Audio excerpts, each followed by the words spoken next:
आज हम लोग बात कर रहे हैं नालंदा लोकसभा क्षेत्र की। नालंदा लोकसभा क्षेत्र जहां से मुख्यमंत्री श्री नीतीश कुमार जी खुद आते हैं, उन्होंने भी इस क्षेत्र से चुनाव लड़ा।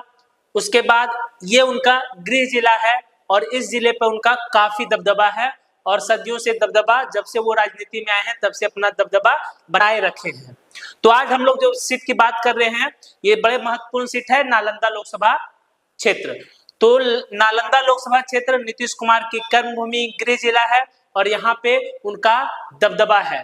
तो इस क्षेत्र की बात करें उससे पहले है कि चैनल को सब्सक्राइब कर दीजिए और शेयर कर दीजिए ताकि आने वाले सारे वीडियो आप तक जल्दी से पहुंच सके।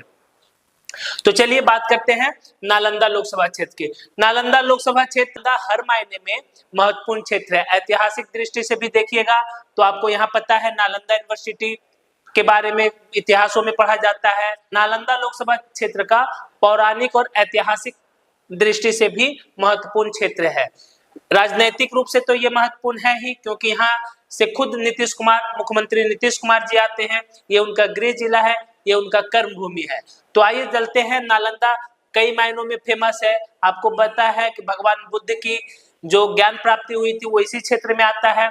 पावापुरी, बोध गया, राजगीर, ये सारे क्षेत्र को इंक्लूड करके ये नालंदा लोकसभा क्षेत्र का आता है। तो इसके बहुत सारे मायने हैं। नालंदा अपने आप में एक महत्वपूर्ण क्षेत्र है जहां पे पौराणिक और ऐतिहासिक दृष्टि से इसकी चर्चा होती है देश में बल्कि विदेशों में भी। नालंदा लोकसभा क्षेत्र के अंतर्गत कौन कौन सा विधानसभा क्षेत्र आता है और यहाँ की दलीय स्थिति क्या है, नालंदा लोकसभा का संसदीय इतिहास क्या है और 2024 में होने वाले चुनाव में किसका पलड़ा भारी है। नालंदा लोकसभा क्षेत्र सिर्फ नालंदा के विधानसभा क्षेत्रों को मिलाकर बनाया गया है। तो देखिए वहां की दलीय स्थिति क्या है। सबसे पहले आप देख लीजिए अस्थावा से जितेंद्र कुमार जदयू के टिकट पर है। उसके बाद बिहार शरीफ, यहाँ से सुनील कुमार बीजेपी के टिकट पर है। राजगीर एससी सीट है, वहां पे कौशल किशोर जदयू के टिकट पर है। उसके बाद है इस्लामपुर राकेश कुमार रोशन आरजेडी के टिकट पर है। उसके बाद हिलसा से कृष्ण मुरारी शरण जदयू के टिकट पर है। नालंदा से श्रवण कुमार जदयू के टिकट पर है। हरनौत से हरिनारायण सिंह जदयू के टिकट पर है। तो अगर आप इस दलीय स्थिति को भी देखिएगा तो आपको पता चल जाएगा कि नालंदा का मतलब नीतीश कुमार, ये नीतीश कुमार का अपना दबदबा वाला क्षेत्र है और ये हमेशा से उनके दबदबा का क्षेत्र ही रहा है। यहाँ पे देखिएगा तो जदयू 5 सीटों पे काबिज है, आरजेडी 1 सीट पे और बीजेपी 1 सीट पे। तो अगर गठबंधन के मायने से भी देखिएगा तो यहाँ पे एनडीए गठबंधन का दबदबा है। सिर्फ 1 सीट पर आरजेडी का कब्जा है जो कि महागठबंधन के पार्ट से। वो थे कैलाशपति सिन्हा, राष्ट्रीय कांग्रेस से 62, 67 और 71 3 चुनावों में सिद्धेश्वर प्रसाद भारतीय राष्ट्रीय कांग्रेस से जीत दर्ज किए। उसके बाद 1977 में वीरेंद्र प्रसाद जनता पार्टी से, जनता पार्टी 1977 में जनता पार्टी का लहर था तो उस चुनाव में नालंदा लोकसभा क्षेत्र से भी वीरेंद्र प्रसाद विजयी हुए थे। उसके बाद 1980 और 84 में विजय कुमार यादव भारतीय कम्युनिस्ट पार्टी। तो आपको ये भी पता चलेगा कि नालंदा भी कम्युनिस्टों का गढ़ रहा है और अभी भी वहां कम्युनिस्टों का अच्छा खासा पैठ है। उसके बाद 1989 में रामस्वरूप प्रसाद भारतीय राष्ट्रीय कांग्रेस, फिर से 91 में विजय कुमार यादव भारतीय कम्युनिस्ट पार्टी, फिर 96, 98 और 99 ये 3 लगातार चुनाव में समता पार्टी के संस्थापक और बड़े समाजवादी नेता जॉर्ज फर्नांडिस ने इस क्षेत्र का प्रतिनिधित्व किया। बाद के दिनों में नीतीश कुमार और जॉर्ज फर्नांडिस के बीच के रिश्ते में खटास आई और दोनों अलग अलग हो गए। उसके बाद 2004 में स्वयं मुख्यमंत्री नीतीश कुमार ने इस क्षेत्र का प्रतिनिधित्व किया। उसके बाद 2005 में जब वो 2005 में उपचुनाव हुआ, क्योंकि नीतीश कुमार पहली बार मुख्यमंत्री पद का शपथ लिए तो उन्होंने लोकसभा की सदस्यता से इस्तीफा दिया। तो उस चुनाव में रामस्वरूप प्रसाद यहाँ से सांसद बने। उसी के बाद 2009, 14 और 19 ये 3 लगातार चुनाव में यहाँ से कौशलेंद्र कुमार जनता दल यू के टिकट पर जीतते आ रहे हैं और ये क्षेत्र हमेशा से नीतीश कुमार का गढ़ बना रहा है। 2019 के लोकसभा चुनाव में आप देखिएगा कि जदयू के कौशलेंद्र कुमार को 5,40,000 वोट मिला। वहीं हम से थे अशोक कुमार आजाद, हम पार्टी महागठबंधन के तहत लड़ रही थी और ये सीट आरजेडी ने हमको दिया और उनके प्रत्याशी थे अशोक कुमार आजाद, उनको वोट मिला 2,84,000। आईएनडी से रामविलास पासवान थे, उनको 21,000।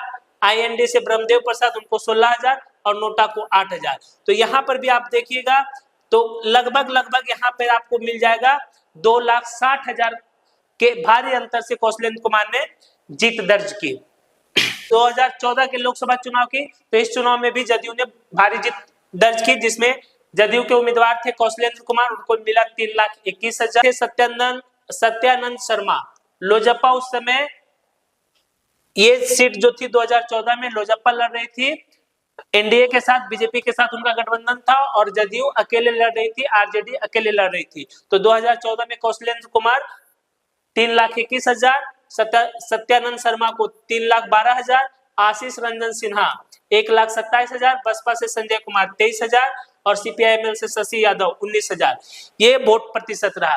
2014 में मोदी जी का लहर था, उस लहर में नीतीश कुमार का जो इज्जत बचा था वो 2 सीट में, एक सीट नालंदा था और दूसरा पूर्णिया था। तो ये हमेशा से मोदी लहर में भी नीतीश कुमार की लाज रख ली नालंदा लोकसभा क्षेत्र। तो यहाँ पर भी देखिएगा तो लगभग 9,000 के वोट से कौशलेंद्र कुमार ने जीत दर्ज की।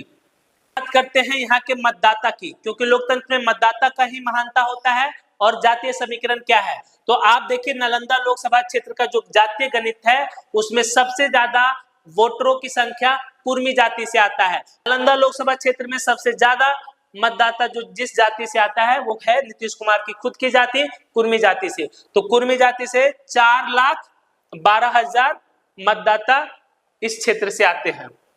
दूसरे नंबर की बात करें तो नालंदा लोकसभा क्षेत्र में कुर्मी वोटर सबसे पहले नंबर पे है और दूसरे नंबर पे है यादव जाति के वोटर। यहां से करीब 3,08,000 यादव वोटर हैं, जो कि आरजेडी का अपना वोट बैंक माना जाता है। उसके बाद 3 नंबर पे अगर बात करेंगे तो मुस्लिम वोटरों की संख्या है। यहाँ पर देखिएगा मुस्लिम वोटरों की संख्या 1,70,000 के आसपास है। उसके बाद और भी समुदाय है और भी जाति वर्ग के लोगों का यहाँ अच्छा खासा पैठ है, जिसमें आप देखिएगा तो यहाँ पर 1,60,000 बनिया वोटर है।